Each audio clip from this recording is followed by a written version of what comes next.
Englishes, Burleys, Virginias, oh my.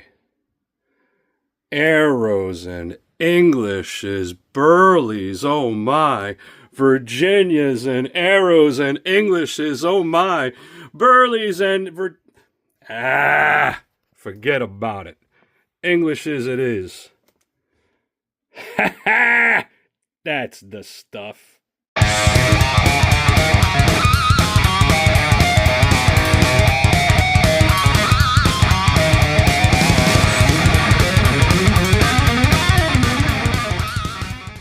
Good afternoon, friends and neighbors. This is your good buddy Bulldawg coming back at you live and uncut from the Burn Studios here in the wilds of upstate New York. If you're just joining us for the very first time, welcome. Thanks for joining us. Before we get started, I just want to give you a big thank you so much to all of you for your viewership and taking the time to watch our videos. Without you, this would be pointless. So thank you very, very much for taking the time. An extra special thanks to the Tatooed Piper channel and the Sipping Pipes channel for mentioning the burn in their videos. Tatooed Piper and I had a brief chat regarding pipe acquisition disorder and tobacco acquisition disorder. And he really has some outstanding detailed videos that talk about these things, and they're very worth watching. I highly recommend you going to his channel. I'll put a link down below for it. Likewise, Sipping Pipes had a recent video about Cajun cake that was really entertaining. Somehow the Hulk fits in there somewhere, and yeah, he's really informational, and I recommend his channel as well. So you might want to do yourself a favor and head on over. I'll put that link down below as well. All right, so today we're going to talk about one of the legends, and that legend is Peterson's Nightcap. Okay, no glare. Good. All right. Peterson's Nightcap comes in this 50-gram tin. I do not believe it comes any other way. From what I understand, it had come in bulk at one point. That might have been back before it changed hands. Let's get to it. All right. So, Peterson's Nightcap. It was originally blended by Dunhill. It was a Dunhill blend. It's part of the Dunhill Holy Trinity, which includes My Mixture 965 and Early Morning Pipe. The way that they have it set up, it works out really well. They have all these different, for lack of a term, heaviness with the Latakia. You have Early Morning Pipe, which is your lightest Latakia blend. Then you have My Mixture 965. That's kind of a middle of the road, you know, a lot of flavor, a little bit more flavor than Early Morning Pipe, but not quite as stout as Nightcap, which tends to be much fuller bodied, much fuller flavored. They were originally made in London, like I said, for Dunhill.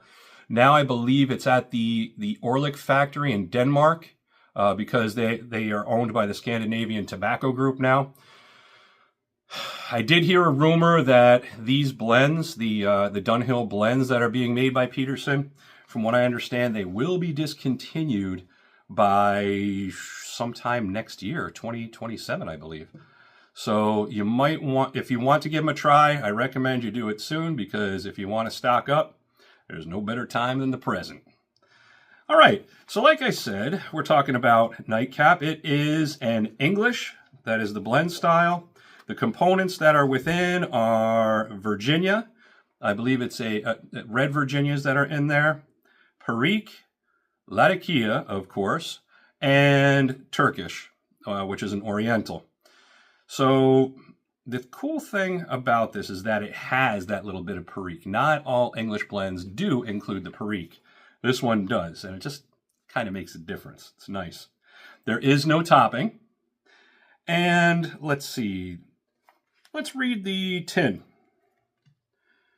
The mixture of Latakia, small-leaved Orient, and Perique create a rich flavored smoking experience. Indulge, not indulge, but indulge, in a sensation of relaxation and leisure. Mixed cut.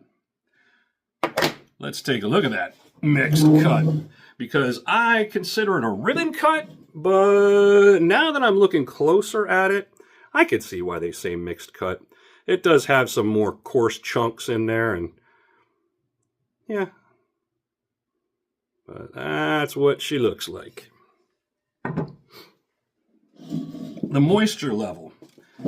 Not going to run through all the levels. I already ran through the levels that I talk about on my other two videos.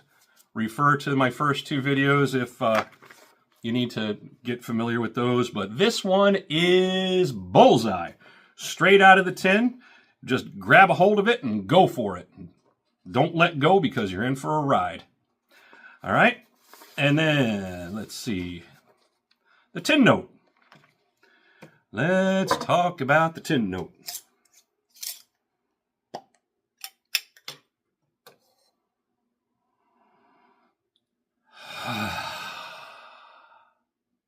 This is a good English. Lots of Latakia. So there's the smokiness that's in there. The smoke is, when I say smokiness, there are two kinds of smokiness that I'm familiar with and I can think of off the top of my head. You have the smokiness from Latakia, and that component tends to be more of like a campfire, that kind of smokiness. And then when you have Kentuckys, the Kentuckys are also a fire-treated component, but they take on more of like a barbecue kind of smoke, you know, hardwood barbecue kind of thing. And so there's a little bit of a difference. If you had them side by side and smelled them, you'd definitely be able to tell the difference. Now, from what I understand, it's because where they are made, grown, and processed. That's the word I'm looking for. Where they are processed, the Latakia is processed overseas, and what they did to cure it with the fire smoke is they used whatever wood is around, and it tends to give off more of an incensey kind of smoke, for lack of a better term. So it does give more of like a campfire or incense kind of scent to the blend, and a flavor as well. When you have the Kentucky, made right here in the good old US of A, they tend to use hardwoods, and the hardwoods are what are also used in barbecue. You get your hickory, and you get your maple and oak, and those are readily available here in the US, and so they are readily used to treat the Kentucky. So that's the difference between the two, if you're not familiar with the different components. So what we're going... Oh, I'm sorry. Let me get back to this. Got a little sidetracked there. Sorry. So not only does it have the smokiness from the Latakia, which comes across as a little bit of leatheriness as well. If you ever smelled like a leather jacket, like a new leather jacket, that leather smell, that comes across sometimes with Latakia. And it comes across in the flavor as well. Not like you'd want to chew on a leather jacket, but that kind of a flavor, even though it doesn't sound appetizing, comes across really, really well in the blend, and it fits in very well. Let's see. It's got a little hint of the ketchupiness, just a slight hint behind that smokiness. It's got a little bit of a ketchupiness, which is kind of characteristic of red Virginias. They have that tangy smell to them. So a lot of the times they'll come across as either like ketchup or vinegar, especially when you first crack open the jar or the tin. It really smells like it. There are certain blends that smell like it more than others. In my experience, when it has that character to it, those are some damn good Virginias. Those are the ones you want to go for. Those are the blends you want. Now, there's also like a hint of like a dry spice. And by that, I mean like when you went into your mother's spice cabinet as a kid, and as soon as you opened it up, there was that smell that wafted out from all the spices together. It's kind of like that dry, spicy smell. Like a real savory smell. And that's coming from I'm assuming, it's coming from the Orientals. That's typical of Orientals as a component. They can lend a sourness or a spiciness, typically. And to each their own with the way they taste, so.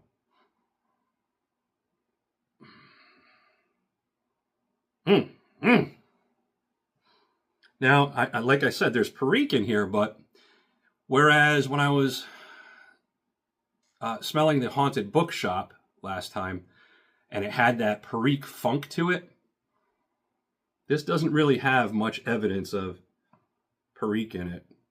In the tin note. Doesn't have any of that funk. It's kind of, it's probably being overpowered by the Latakia. Latakia is a very powerful component, and the Orientals can be as well. And then when you put those two together, they can overpower a blend. Now, don't get me wrong. This is balanced for an English. It's balanced. It's very Latakia forward, but it's still balanced. So all the components are definitely, they have their piece in here. All right. Let's get lit. Oh, I always forget to tell you. All right, this is my Peterson 301 System Standard Ebony, an ebony finish. This works really well. Oh, yeah! Thank you. I just thought of something. This is a typical pot shape. It's on the shallower side, and it's got a very wide bowl. Now, when I talked about that in my last video at the Haunted Bookshop, there was a gentleman who said, oh, you people, why do you always say that the pipe makes a difference? The pipe doesn't have any idea what it's smoking. They're all just modified billiards. Well, to an extent, yeah, that's true. They really are just modified billiards. However, physics does come into play. If you have a Virginia blend, Virginias tend to be naturally high in sugar content. That's just the way that the leaf is. And so since they're like high in sugar content, the sugar tends to want to burn very hot. So if you have a taller, narrower chamber, you are limiting the size of the ember to that narrow chamber at the top. And as it burns down, it tends to burn a little bit cooler because of that. Now, when you have something that has the shallow pot shape, that tends to be wider, there's a bit more real estate up top here, which, sometimes it could be a bear to get lit, especially with some of the crumble cakes and flakes.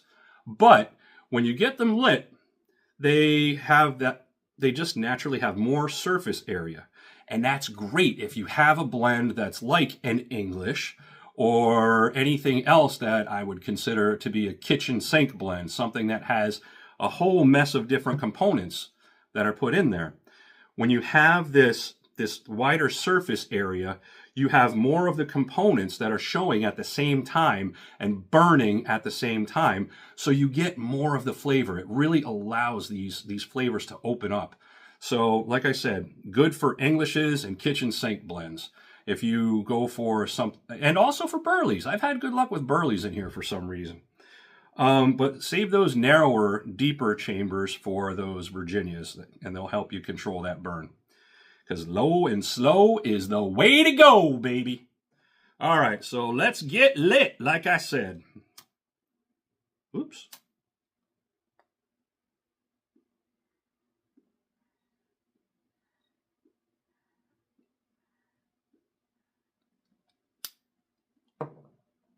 Mmm. Oh, decent smoke output, wouldn't you say? Mmm.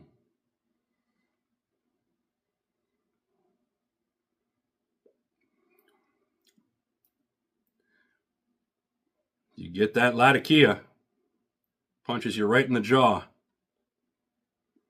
in a good way. So it's smoky.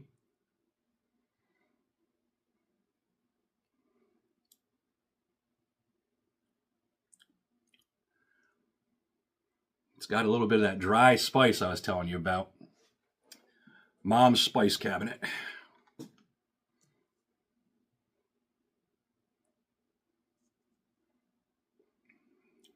Getting a lot of that leather character that I was telling you about.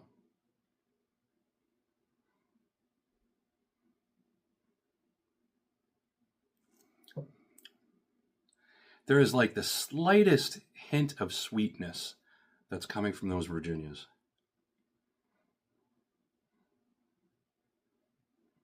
Man, they're all playing nice together.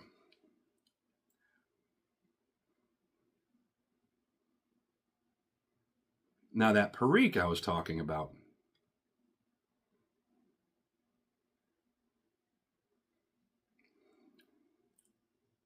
it's not like in Haunted Bookshop where it's really pronounced. You don't have that funk to the tin note.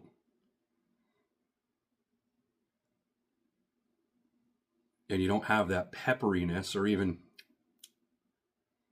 sometimes there's like a dry plumminess to it too, like a dark fruit people would describe it as.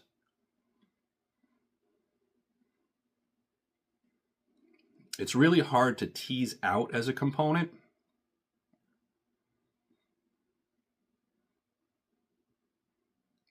It's really just used more as a condiment, so it's really in the background, but it's adding a lot of flavor. It really rounds things out and finishes things off.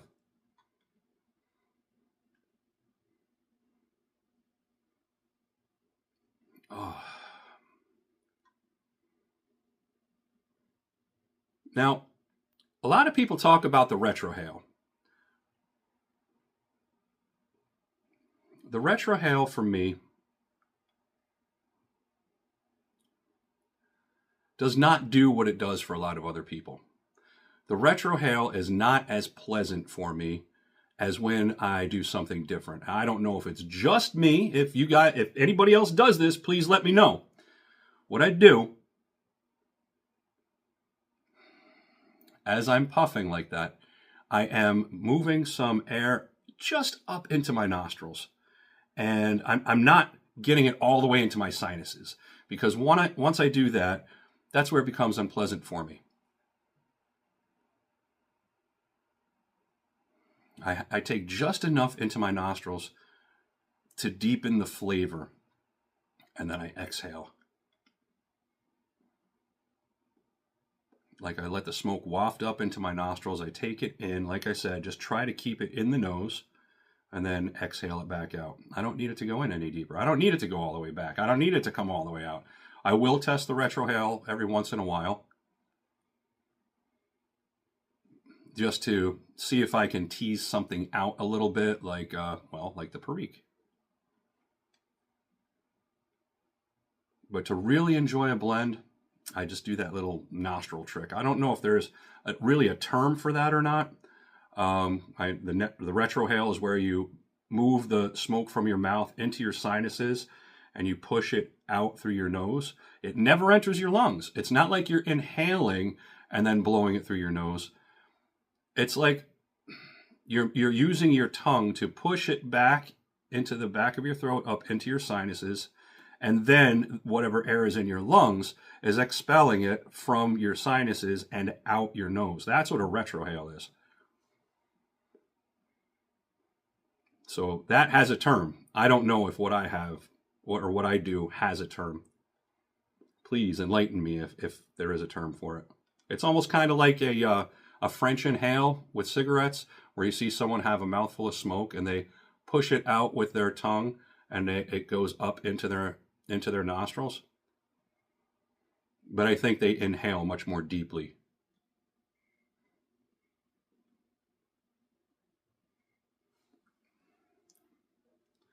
All right, so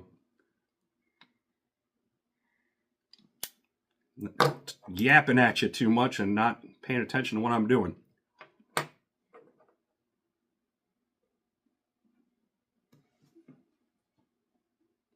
No tongue bite whatsoever. This is as smooth as they come. This is really good stuff.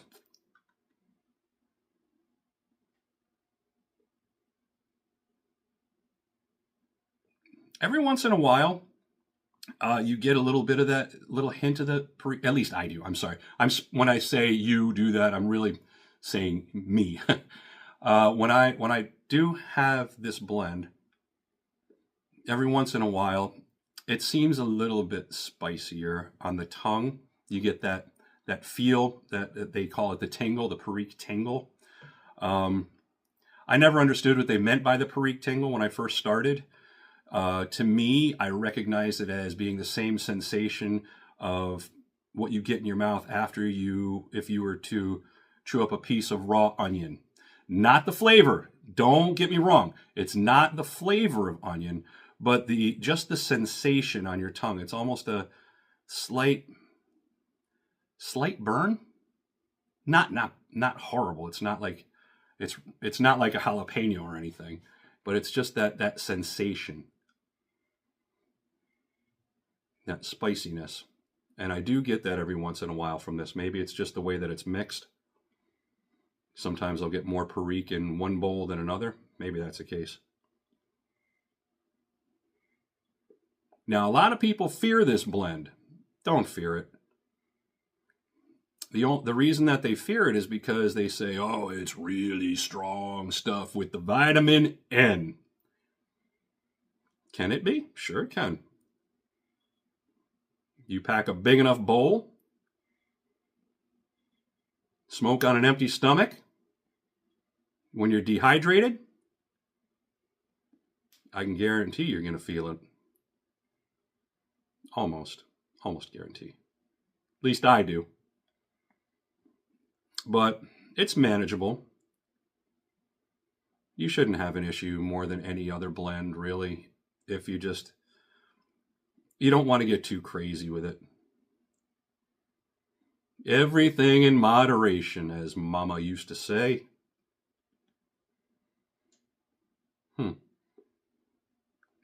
So it's fairly strong, but it's not over the top with the nicotine. As far as the smoke output is concerned, you saw as soon as I fired this sucker up,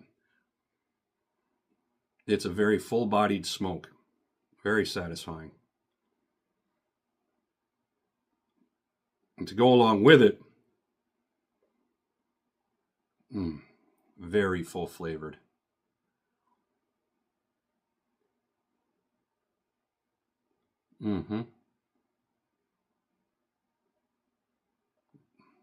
To be honest, this is my favorite out of the holy trinity of the Dunhill Englishes. I really like this one a lot.